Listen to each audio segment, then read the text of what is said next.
Vielfalt ist sowieso etwas, was mich immer wieder bewegt. Vielfalt mit verschiedenen Menschengruppierungen oder Vielfalt mit verschiedenen Musikstilen oder Vielfalt mit verschiedenen Pfeifenformen, Materialien, Alter. Und das können zu vereinheitlichen und das können unter einem Dach quasi in einer Orgellandschaft präsentieren, ist so ein bisschen etwas wie der Ballenberg für Orgeln, der hier entsteht. Das ist natürlich eine Vision einerseits und andererseits auch ein grosser Wunsch.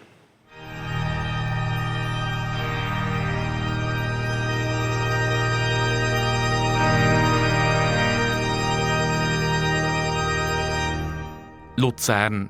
Seit dem Bau der Teufelsbrücke ein wichtiger Handelsknotenpunkt durch die Verbindung in Süden. Und auch ein kulturelles Zentrum. Anfangs vom 8. Jahrhundert ist der Hof als Benediktinerkloster gegründet worden und damit der Ursprung der Stadt Luzern. Im Jahr 850 kommt der Hof in Besitz vom Kloster Murbach im Elsass, eines der mächtigsten Klöster der Romanik. Die Verbindung von Luzern mit Murbach hat bis heute noch als Städtepartnerschaft. Die Gründung der Stadt Luzern war um 1240 herum, zu der Zeit, wo der Rudolf I. Graf von Habsburg im Aargau wird. Damit fängt der Aufstieg von einer Familie an, wo Luzern, die Schweiz und Europa fast 800 Jahre maßgebend beeinflussen tut. So lange hat es aber nicht gedauert, bis im Wolfgang Sieber seine Idee für ein Echowerk in der Hofkirche umgesetzt werden konnte. Mit der Gründung des Vereins Pro Echowerk im Juli 2010 hat die konkrete Planung angefangen. Und im Januar 2015 ist der Bau des Echowerks losgegangen. Mit viel Herzblut wird gearbeitet, um das Werk zu realisieren. Architekt, Zeichner, Orgelbauer, Schreiner, Pfeifenmacher, Elektriker und viele andere sind daran beteiligt. Ja, er ist mit dem Anspruch gekommen, dass es etwas ganz Spezielles sein soll, wo alle Leute, die es sehen, finden, das sei etwas Tolles. Dass die Vision, wie es klingen soll, auch realisiert werden kann. Dass die verschiedenen Zeiten und Epochen miteinander korrespondieren und zu einer Überraschung führen. Dass ich versuchen kann, mit den verschiedenen Kommissionen und verschiedenen Gremien so umzugehen, dass einfach einander nicht den Kopf einschlägt, sondern alle strahlen, wenn es fertig ist.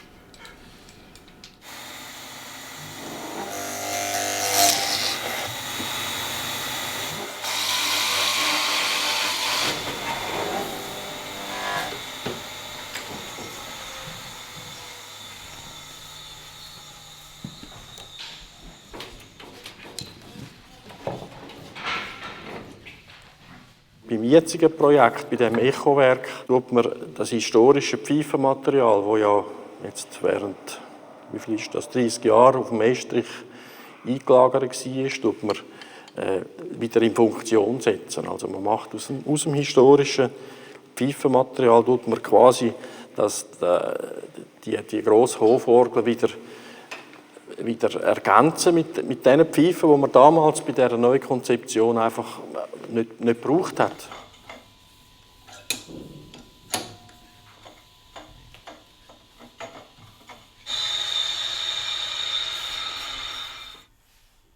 Das sind sehr wertvolle historische Pfeifen und hat die darum eben eingelagert. Und jetzt tut man das wieder zum Leben erwecken und das ist natürlich eine ganz tolle Aufgabe.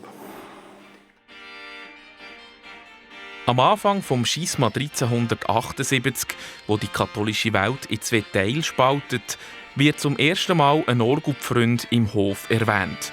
Und schon 1412 ist ein Organist schriftlich beleidigt.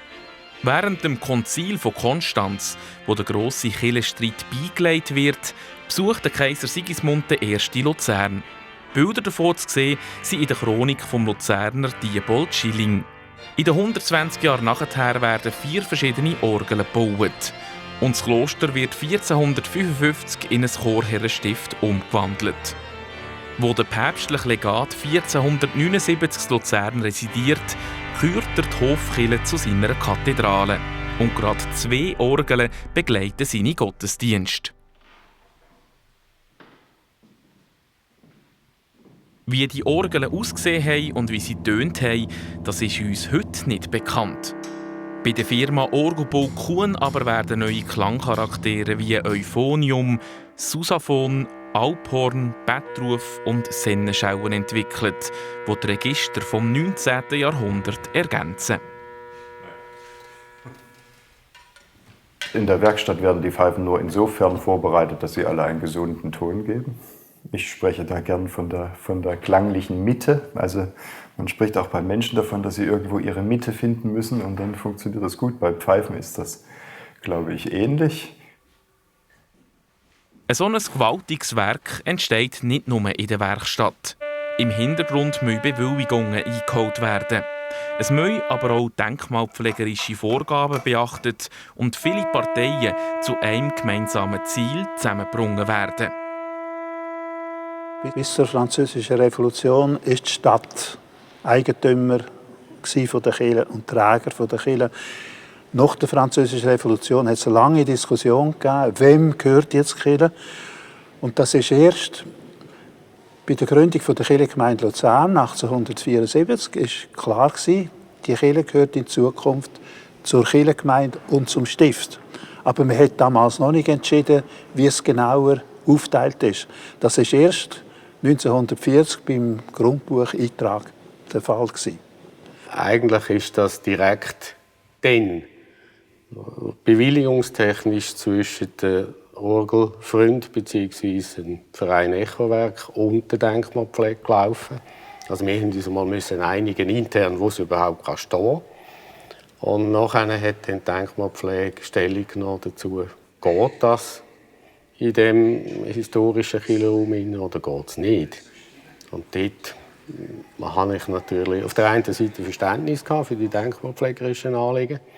Die sind meine Anliegen auch. Meine Anliegen sind aber auch, und das betrifft ein bisschen ganz Kirchenstadt Luzern, dass man Entwicklungen und Veränderungen möglich machen muss, auch in so heiligen Räumen, wie das die Hofkirche ist. Luzern war schon immer eine katholische Stadt und in der Renaissance berühmt für seine Osterspiele. 1583 inszeniert das Multitalent Reinhard Zisat auf dem Weinplatz Theater, das 24 Stunden dauert, mit 300 Rollen. 1633 hat die Hofkirche gebrannt. Das Feuer hat auch die 4 Orgeln zerstört. In der Zeit nachher, wo die Hofkirche neu entsteht, baut der Johann Christian Pfleger das Regal, das heute noch zu Willisau aufbewahrt ist. Der Rembrandt malt seine Nachtwache, der Galileo Galilei veröffentlicht seine Discorsi und in Venedig stirbt der Claudio Monteverdi. 1640 wird Johann Geisler von Salzburg vertraglich zum Bau einer neuen Orgel verpflichtet. 1651, 5 Jahre nachdem die Hofkirche fertig gebaut ist, spielt im Geisler sein Sohn Hans Ulrich an seiner eigenen Primiz diese Orgel zum ersten Mal. 10'000 Gulden hat sie mit ihren 48 Register und über 2800 Pfeifen gekostet.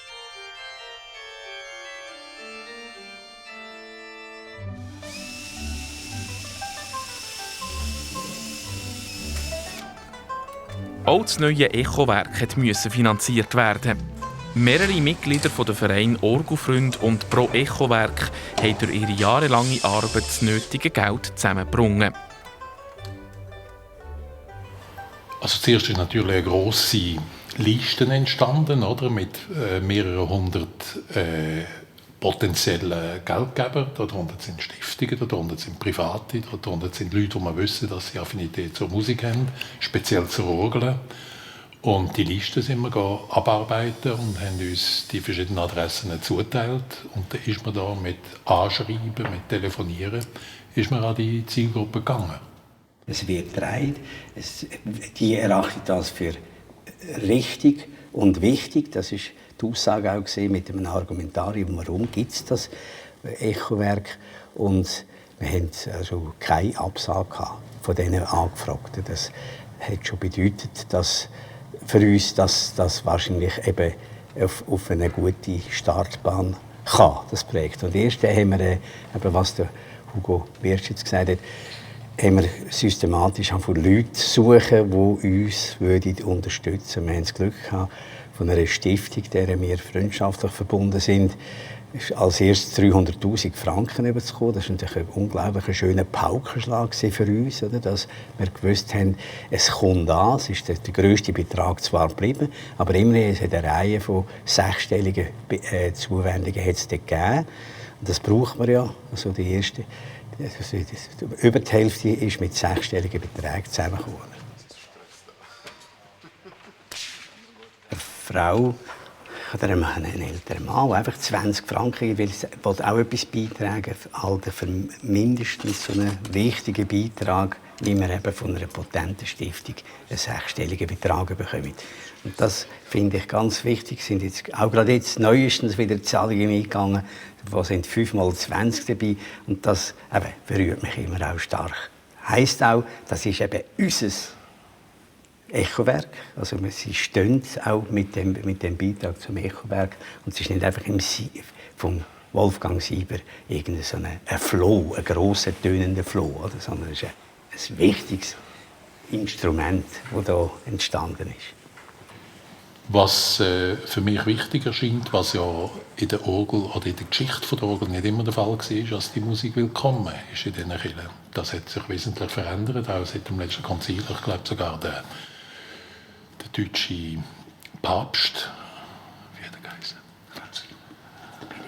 Der Benedikt, oder? Er hat ja das wieder wirklich, wie soll man dem sagen, legalisiert, als die Orgel wieder seinen Platz hat, die Orgelmusik seinen Platz hat. Und ich hoffe, dass sehr stark die Musik wieder genutzt wird während der Gottesdienst.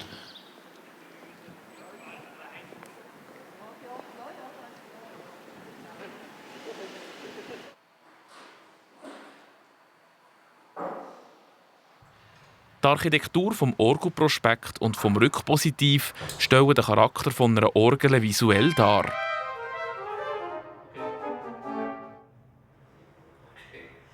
So hat der Architekt Andi Reber und der Orgeldesigner Claude Lardo im Gehäuse vom Echowerk ganz eine besondere Symbolik gegeben.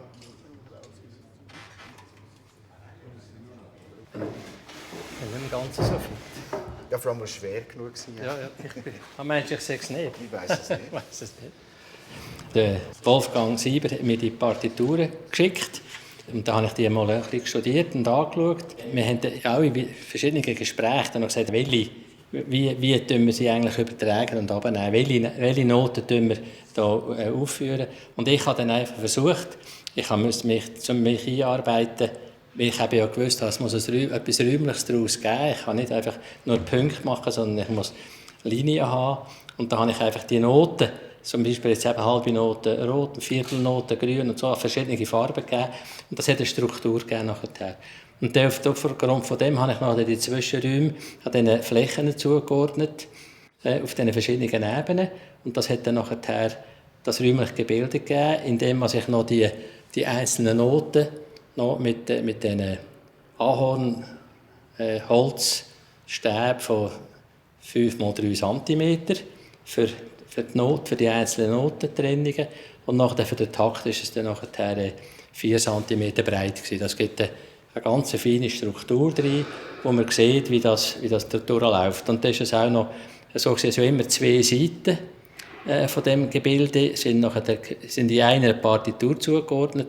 Und dann hat das auch noch ist noch wichtig für mich, dass die Ecke hier, das sehen wir vielleicht hier noch gut, dass die Ecke eine Art weichen Ecke ist, sagen wir mal.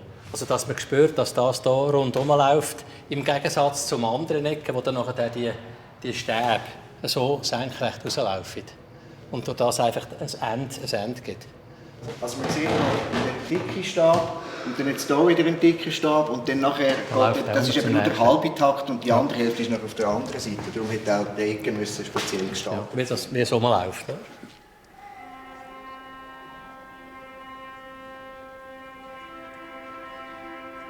Der Leonti Meyer von Schauensee hat 1760 die ersten weltlichen Konzerte auf der Orgel vom Geisler inszeniert.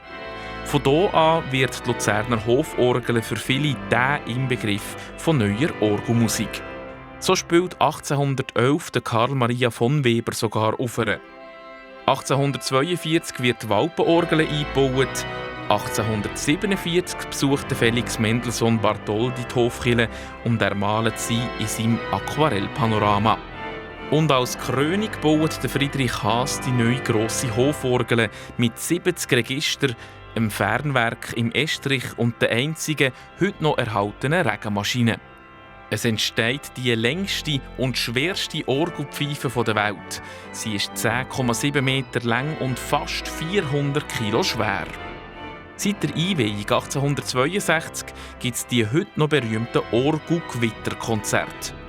Der Mark Twain hat 1878 dazu geschrieben: Unterdessen tost und kracht und donnert die große Orgel dahin und tut, was sie nur kann, um zu beweisen, dass sie die größte und lauteste Orgel Europas ist. Jetzt, wo das vollendete Echowerk die grosse Hoforgel um eine Dimension und auf über 7'500 Pfeifen erweitert hat, freuen sich alle Beteiligten auf ihren ersten grossen Auftritt. Generell ist ja die Orgelmusik eher traditionell. Das darf sie sein. Mit dem neuen Echowerk wird aber die Hoforgel eine Grenze sprengen und die Orgelmusik wird neu bereichert und erweitert.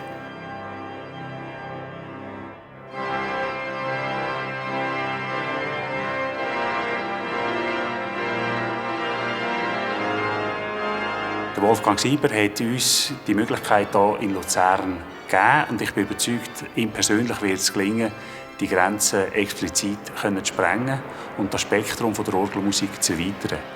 Und ich glaube natürlich, dass gerade jetzt mit dieser Erweiterung, wo wir man darf fast sagen, ein Prunkstück von der Orgelmusik neu in Luzern können und dürfen präsentieren, wird natürlich schon eine Erweiterung auch als kultureller Hotspot möglich sein. Und ich glaube, ganz Luzern darf auf die neue Dimension dieser Hoforgel sehr stolz sein. Gut. Also, ich tue noch von vorne, gell? Okay. Hast du das Eis? Und dann geht es da schon wieder zu. Ja. Lass es mal schnell. Das ist der Höhepunkt da. Und ab da müsstest du runter.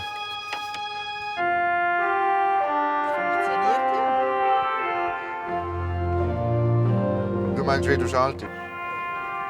Und so ist die Luzerner Hoforgel wieder parat, um am Eröffnungskonzert vom Echo-Festival zu beweisen, dass sie immer noch eine der weltweit vielseitigsten Orgeln ist.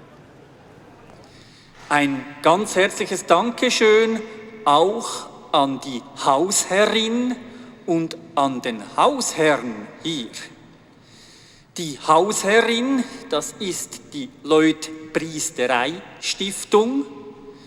Diese behütet und verwaltet von der römisch-katholischen Kirchgemeinde der Stadt Luzern. Und dort wieder ist für die Bausachen zuständig der Herr Kirchenrat Herbert Mäder. Der Hausherr, das ist der andere Eigentümer hier, also denen gehört die Kirche, nicht etwa der Stadt. Der Hausherr, das ist das Chorherrenstift St. Leodegar, vertreten durch den Herrn Propst Ottmar Frey. Diese beiden geben uns und dem neugeborenen Echowerk, dessen Geburt wir hier feiern, geben die Gastrecht. Orgelfieber, Fieberschub, Schubkraft, Kraftakt. Orgelwahn, Wahnsinn, sinnvoll, voll Dampf. Die große Orgel mit dem Echowerk zusammen verfügt gesamthaft über 4 im Raum verteilte Klangquellen. Die 4. Klangquelle ist das neue Echowerk, welches über einen Tonumfang wie die große Orgel vom tiefen, sanften 32 Fuß Sousaphon bis zum hochliegenden Piccolo 1 Fuß umfasst. Zunächst hören wir einige Klänge der historischen Pfeifenreihen.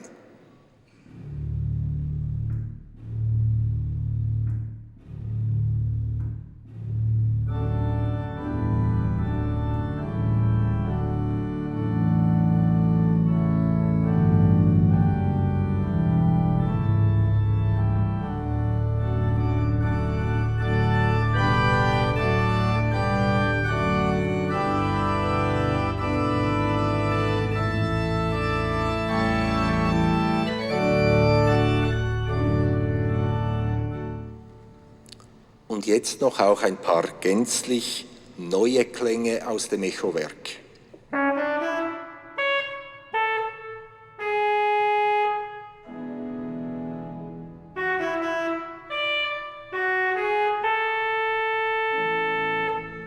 Dann im Rückpositiv der Zimbelstern.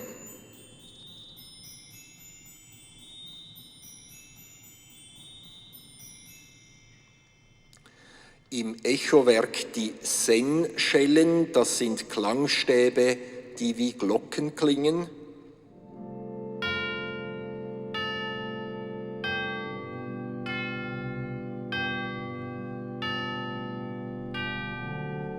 Und der an den Alpsegen erinnernde Bettruf.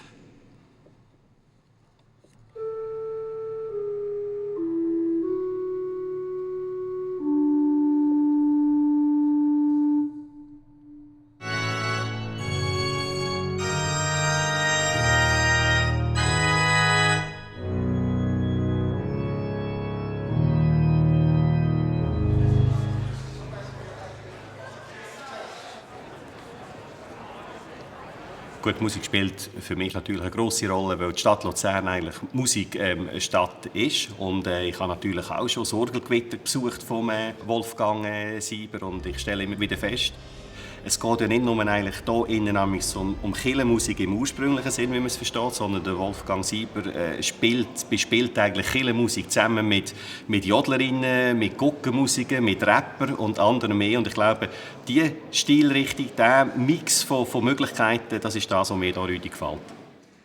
Der Herr sei mit euch. Der Name des Herrn sei gepriesen. Also die Musik und die Kirchenmusik ist ein Ort, wie Menschen gut zusammenfinden und gemeinsam ein Projekt leben. Für die Kirche ist das natürlich super, dass Haufen Junge da sind, weil da kommen sie etwas mit über. Auch wenn sie vielleicht weiter weg sind auf den Emporen oder irgend hinter einem Pfeiler. Aber sie hören etwas von dieser christlichen Botschaft.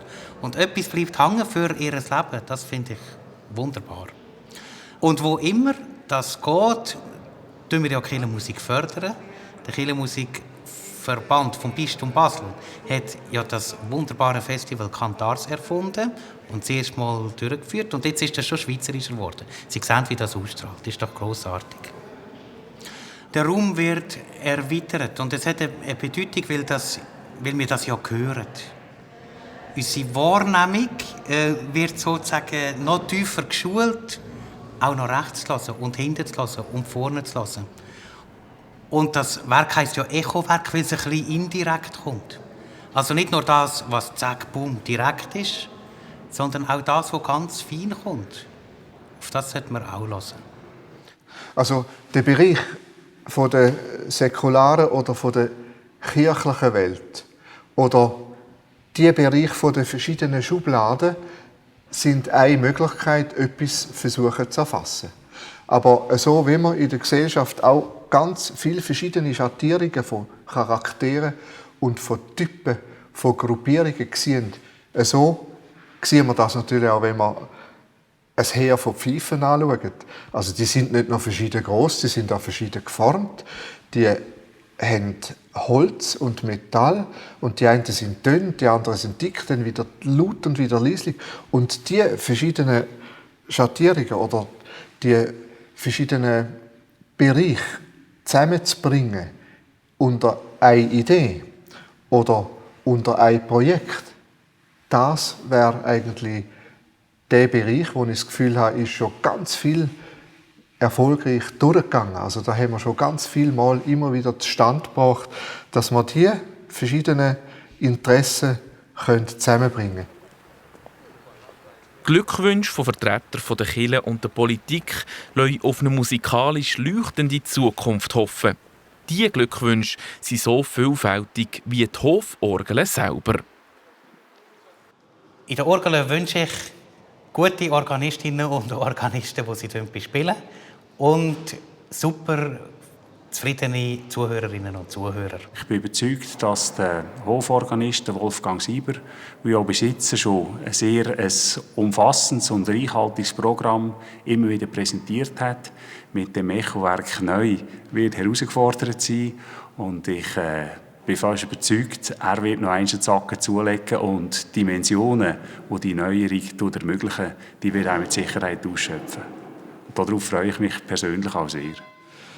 Also in der Hoforgel wünsche ich natürlich grundsätzlich einmal viel und genügend Luft. Das ist ja das, was es am meisten braucht. Und im Wolfgang natürlich weiterhin so eine grosse Passion, dass all die Projekte, die er noch im Kopf hat oder in der Pipeline oder Schublade fertig sind, dass er da weiter mit dieser Leidenschaft dabei sein kann. Der Wolfgang Sieber ist eigentlich von der Stadt Luzern nicht mehr wegzudenken.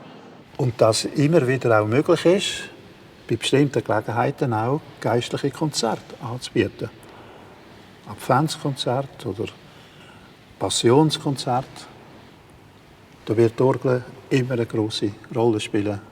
Nicht nur in der Hofkirche, sondern in jeder Kirche, wo so eine grosse Orgel zur Verfügung ist.